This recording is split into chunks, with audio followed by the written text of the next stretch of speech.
Hello there, and welcome to a very special video on my channel today. Today I finally get to go out and talk about my upcoming comic book of Time and Space, The Lunar Rise, Book 1, launching on Indiegogo, coming this May. And what I want to talk about today is just go through some of the conceptual design work, talk a little bit about the story. I don't want to give too much away right in the beginning.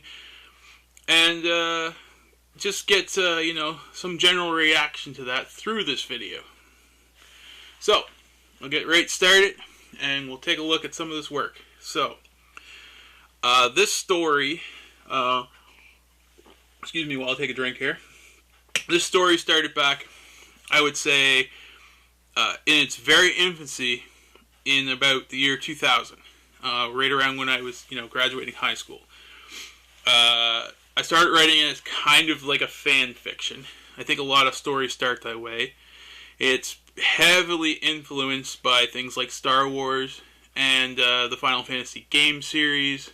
There's a lot of references in there to different novels and games and stuff like that. And I think that's okay as long as you're not like outright copying, but paying homage to something. I think everyone does that in a little bit of a way.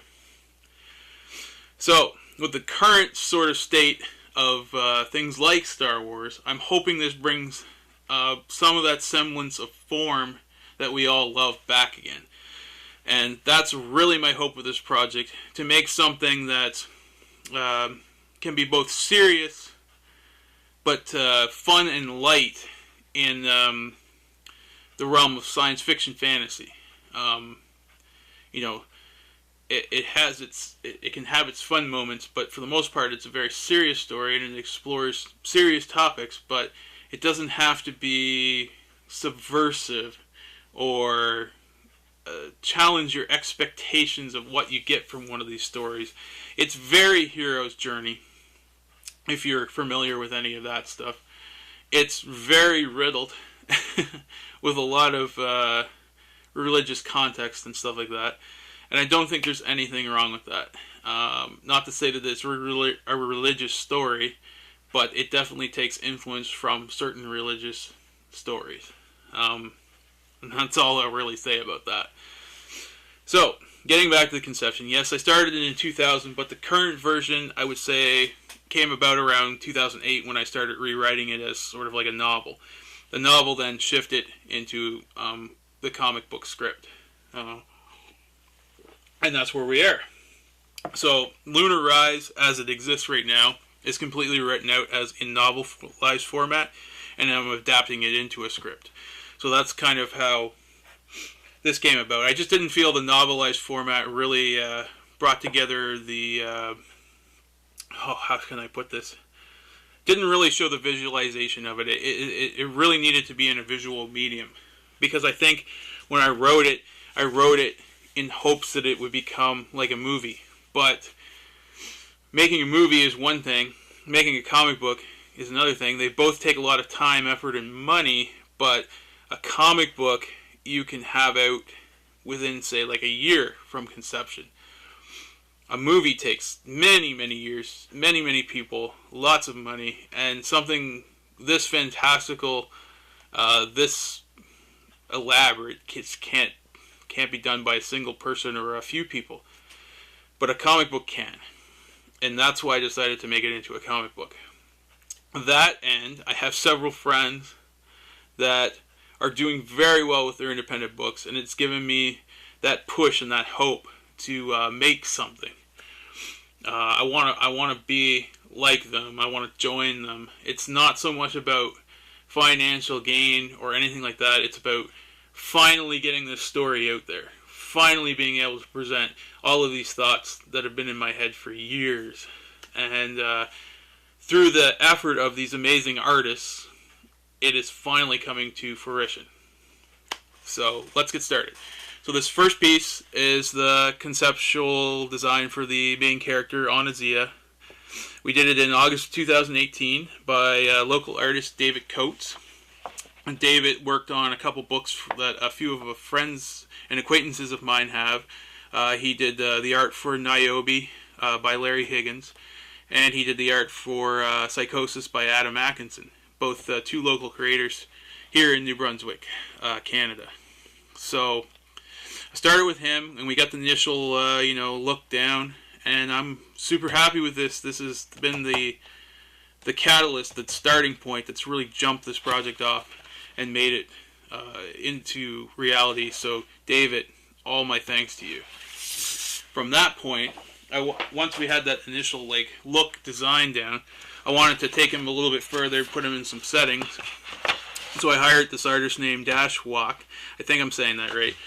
Or Dash, yeah, anyway. I really do apologize if I'm pronouncing her name wrong. She's up in Quebec, Canada. She's heavily inspired by the Teenage Mutant Ninja Turtles type style from the comic books. And I love that style, so I wanted to bring that in here just for a poster design. So this is the first poster design I got back. There's floating cities. There's 3 moons. It encapsulates a lot of the environmental stuff that exists in this world and plays into the story and the factors and the characters. And you might realize that these guys are obviously inspired by angels, right? The general design of angels, but Onizia, he's got horns, he's got black eyes, pointed ears, and it's kind of like a combination between a demon and an angel, and that all plays into the story, the history of the world, and why these beings, these angelos, as I call them, exist the way they do. But we won't talk too much into the story today. I just kind of want to show off some of the artwork. So next I go to another local artist named Andre Boulard. Amazing artist. Again, he's worked on some covers for Niobe and stuff like that, and that's where I know him from. I'm big fans of Niobe and Larry Higgins' work. So I wanted a really colorful poster, and Andre's very good at very colorful things. He's also, heavily influenced by video game conceptual art and stuff like that. So I wanted this really dramatic pose, and he definitely brought it. This is absolutely amazing. In the background here, you can see another race within the world other than the Angelos. These are Drag-Eye. They're, basically dragons. They play a pretty major role into the story. Again, he incorporated the 3-moon motif into the poster. That was in a lot of the designs I used to work on, because the planet has 3 moons that they're on, and it's a pretty important factor later on in the story. So it's good to have that in a lot of the images. Hence the name, the Lunar Rise. Well, there's a lot that deals with the moons. So the next character, I really liked working with Andre, so I kept him going. David was getting kind of busy, so I needed more character designs done for the first issue, so I stuck with Andre, and he just blew me away. So this is Celine. She's a minor character, but she does play a bigger role later on in the various parts of the story that come way, way, way, way down the road. But I figured I'd give her a little introduction into this first issue, and then maybe there'll be some payoff later on. Hopefully, if we get that far. But you can see she's just a female Angelos. I didn't really have a lot of female characters, so I wanted to set the precedent for that, I guess.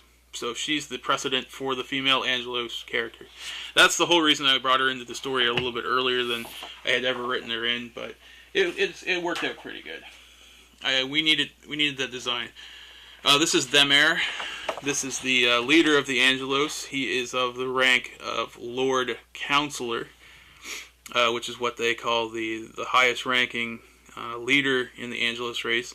He's sort of a passive dictator in his own right. He's been ruling for 1,000 years. And of course that all factors into the story, which I won't, again, get into too much right here. This is more just like an artwork show. Just see where I'm going with this and what the designs look like and stuff like that. Next we have Lucara. He holds the rank of, excuse me here. He holds the rank of Jeez, I can't talk right now. Sorry. He holds the rank of Judicer, which is kind of like being a judge in the Judge Dredd world. It's judge, jury, and executioner. They are the highest rank in the military, and they carry out the orders directly from them air, and from there they do various tasks. You don't see a lot of what they do in the first issue because it's more of a story of what's happening in the society at the time. There's a build-up. It goes through the history of the world up to that point, and then gets to the bulk of the story and the catalyst which sets the story up. That's all I'll say about that. This is Phase Neon. This is Onazia's mentor in the story. He is also a Judicer. Onazia is sort of like a grunt. He is under Phasian. He's his superior officer. Lucar is kind of like a rival. He's about the same age as Onazia. He's a little older, but Lucar holds the same rank as Phasian, but there's a difference. This guy's been around a lot longer. He's got more, awards and higher respect and stuff like that, but they are both, all three of them are part of the same group in the story. That's about as far as I'll say with that. So yeah, he's the Obi-Wan Kenobi of this story. We'll just put it that way. He plays a lot of role in shaping Onazia throughout the story. So then we get on to Ragos. Ragos is the villain, if you will, of the story. Ragos, he was a Haman, which are essentially humans for all intents and purposes. I just didn't really want to call them humans in this story for some reason, because I wanted to be all, fantasy sci-fi about it. Ragos is, without revealing too much, he's got a piece of matter inside of him, which is like pure darkness, and it infested his body like a virus and turned him into this form. And he is actually like the catalyst of everything that's happening through this infection of evil, if you will. He can bring dead people back to life and twist and mutate them into these sort of like living zombies. Living zombies, you know what I mean? Like they're basically like minions. They're monstrous. They're called the Phobos, and he controls them. And his the piece that infested him, which came off the predecessor evil. If you want to think about it, it's sort of like Lord of the Rings, where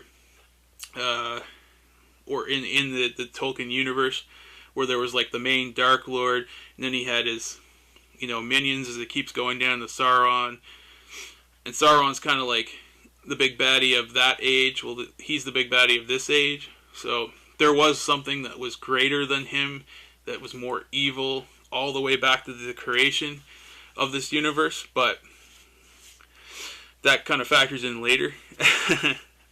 So at the moment, he is the main threat in the story. And as most of you will probably look and see, yeah, I took a lot of influence from Resident Evil on these designs. I kind of wanted them to look like a tyrant with the deformed hand, just to give that extra appearance that, oh, Jesus, something wrong with this guy. Something's off. So finally, we're through the design work, and we're into the sequential art. Now, for sequential art, thank you, Andre, by the way. Your work really shaped this project. The sequential work, which will be the actual work that's in the pages, done by Rob Cannon. He's fresh off of Galaxial, a very successful Indiegogo campaign. Or I can't remember if it was on Indiegogo or Kickstarter, but whatever. An independently created comic book. I wanted to bring him in because I thought his work perfectly fit the look of this story. Or the feel I wanted. Like this energetic, hyperactive work really brings, because first issue does have some action in it, but it's mostly like a lot of exposition. And I think just having this really beautiful fluid work really brings a lot of momentum and action into it, even in like parts that are just oh, this is the story as it is so far, which is, I hate to say it, it's about half the book. Because there's a lot of backstory that has to go through before you can really set up a world like this that's going to span 5 parts. And that's the other thing too.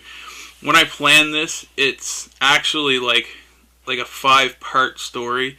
Now I called this Of Time and Space Lunar Rise Book 1 because it's Book 1 in the multi-book thing, but once they're all done, it'll just be the Lunar Rise, and then it'll go on to the next chapter, which will be a totally separate story. And there's hopefully,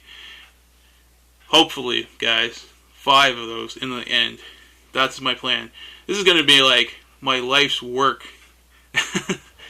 And I am more than happy to present it to you if you give me the chance. So, on to Rob Cannon. He was doing some designs for me. You can see he's taken some of Andre's work and, you know, transferring it over into his own thing. These are just character studies and things like that. So this will give you an idea of kind of what the sequential art will look like. Got some more here. These are some of the other designs here. So we can see a little bit more of the Drag Eye here. He's working out some designs for that. This Ragos, his transformation, the Phobos. I love this little design work that he did here. So we've got the, you know, it shows the skeleton and how it gets like smushed together and then re-warped into this absolutely twisted creature. And those are the Phobos, and those are like the grunts of the evil. You know, like these things are just walking around. These are the things you gotta fight. They're just disgusting creatures, like total, you know, blasphemous forms of life, if you will. That's what I was kind of going for with the bad guys. I wanted them to be scary. Now, I know I included the Drag Eye on this sheet with the 2 monsters, but the Drag Eye aren't really monsters. They're more like the first race, if you will. And that all factors in, and that's why they share a lot of elements with the Angelos, like the wings and the horns and stuff like that.